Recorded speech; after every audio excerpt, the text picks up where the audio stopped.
All right, so, I've been really thinking about this whole AI thing a lot lately. like everyone else, it seems. Yeah. And you sent over this article about AI and creativity and I don't know. It's got me thinking, like, hmm what if instead of being afraid of AI, what if we could actually use it to be even more creative? it's a really interesting take, isn't it? Yeah. Most of what we hear is like doom and gloom. Right. But this article, it Yeah. actually makes a good case for AI as like A partner? a partner. There you go. Instead of a replacement. Exactly. But how's that even work? I mean, Doesn't AI stifle creativity? well, that's the thing. Oh, The article says that it's not AI itself, it's but just more like how we respond to it, you know? okay. Like it kind of forces us to adapt and evolve. So it's more like AI is pushing us to be more creative almost. Exactly. Yeah. Like, think about it. Yeah. Humans have this whole range of intelligences, right? Right. Emotional intelligence, Yes. social intelligence, Mhm.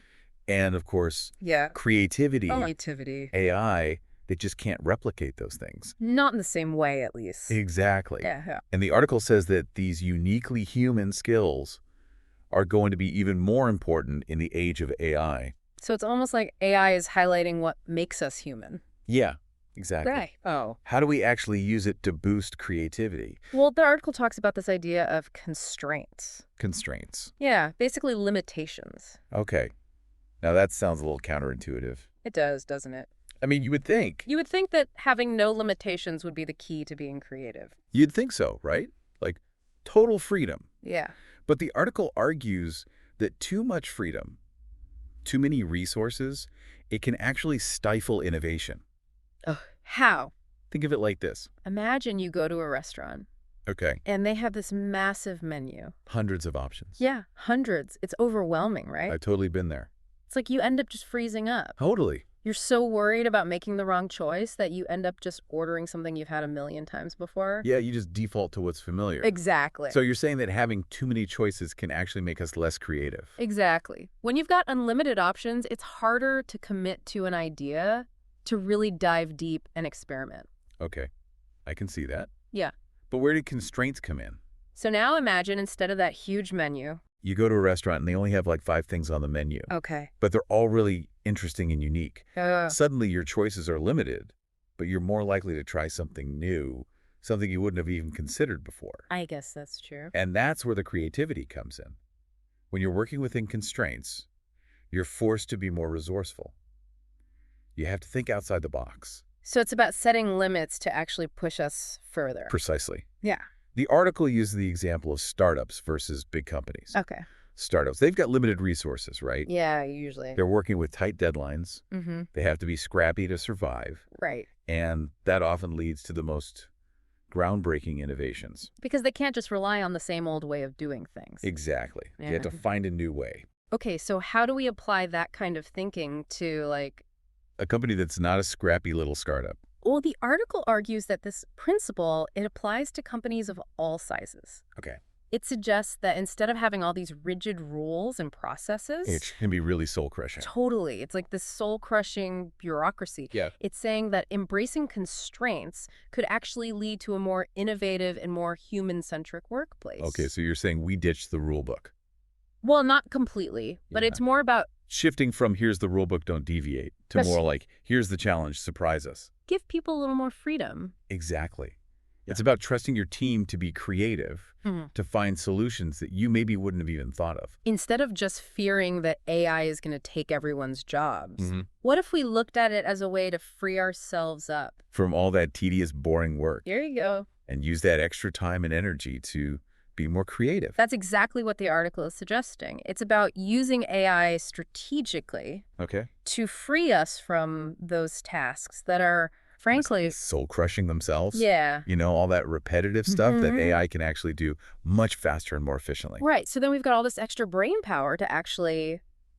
You know, think creatively. Exactly. So instead of like replacing us, AI would actually be freeing up our time and energy. Exactly. So we could actually focus on those things that make us uniquely human. Yeah, like being creative, like coming up with new ideas, making those intuitive leaps that algorithms just can't. But how do we make sure that happens? I mean, It's easy to say, oh, AI will free us up to be more creative. right. But What's stopping companies from just piling on more work? that's a valid concern. And the article does address that. Okay, good. It talks about this thing called the familiarity trap. The familiarity trap. What's that? So it's this tendency. Especially for bigger companies? Okay. To stick with what they know? What's familiar, Absolutely. even if it's not the best. Yeah, basically.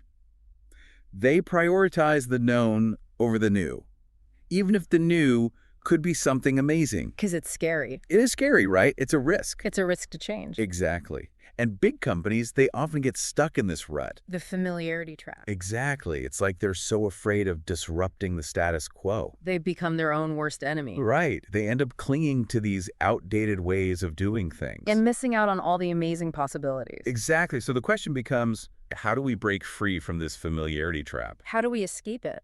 Well, the article offers some really interesting solutions. Like what? One thing they emphasize is the importance of regularly reevaluating processes and constraints. Okay, so like even the constraints we put in place to be more creative. Exactly. Because what might have started as a way to boost creativity can easily become just another rigid rule. It's like those keep off the grass signs. Like at some point you have to ask, are they actually protecting anything? I love that analogy. Or are they just there because that's how it's always been done? Exactly. It's about being adaptable, staying agile, making sure those constraints are still serving their purpose. So it's not about being completely unstructured. No, not at all. It's about finding that balance. Between having enough guidance to provide direction, but also enough flexibility to encourage creative problem solving. So finding that sweet spot between structure and freedom. Exactly. And another key action they highlight is the importance of valuing the result, Okay. not just the process. What does that mean? So instead of just focusing on whether someone followed all the rules, Right. you focus on the impact of their work. Did they achieve the goal? Did they come up with a truly innovative solution? Even if they had to bend the rules a little to get there. Exactly.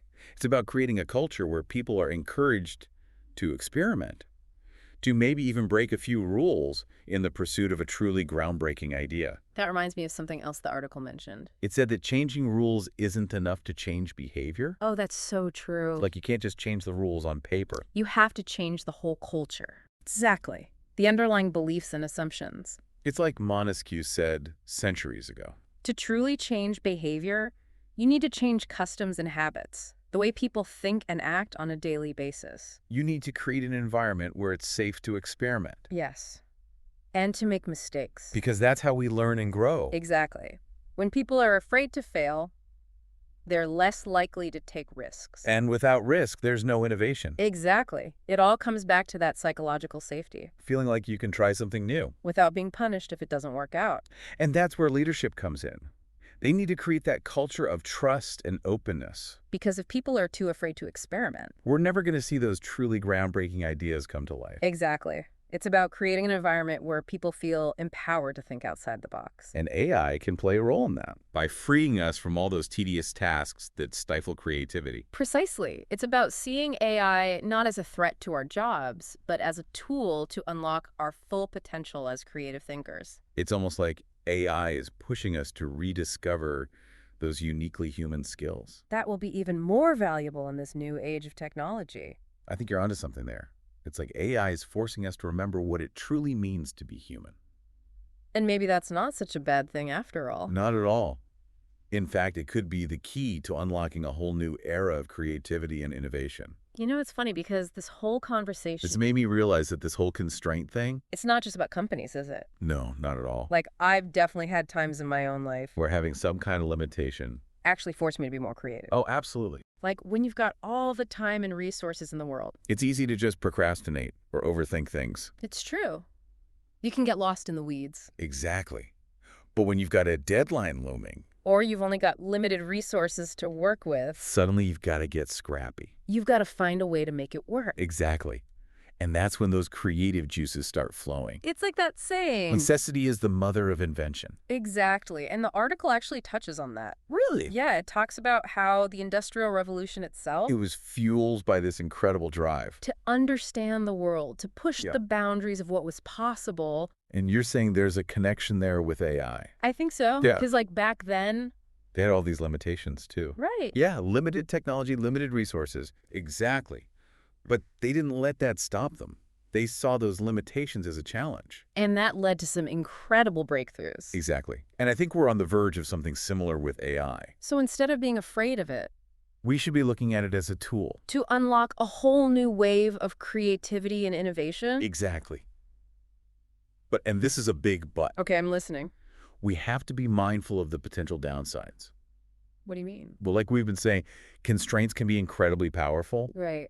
but there's a fine line between a motivating challenge and just feeling completely overwhelmed. Too much constraint and it just becomes stifling. Exactly. It's like anything else. You need that balance. So how do we find that balance? Well, the article emphasizes the importance of designing constraints thoughtfully. Okay. It's not about just throwing up arbitrary roadblocks. Or using constraints as an excuse to cut corners. Exactly. It's about being strategic about it, Yeah. making sure the constraints are actually serving a purpose. That makes sense. So it's not just about setting limits. It's about setting the right limits. Exactly. It's about finding those limitations that will actually push us to be more creative and innovative. This has been a fascinating deep dive. It really has. I feel like I have a whole new perspective on AI now. And on the power of limitations. That's what I was hoping for. So what's the takeaway here? I think the biggest takeaway is this, Don't be afraid of limitations. Embrace them. because they might just be the key to unlocking your full creative potential. Exactly. And who knows? Maybe with a little help from AI. We might just be on the cusp of a whole new era of human ingenuity. Now, wouldn't that be something? It sure would. Thanks for joining me for this deep dive. My pleasure. Thanks for having me.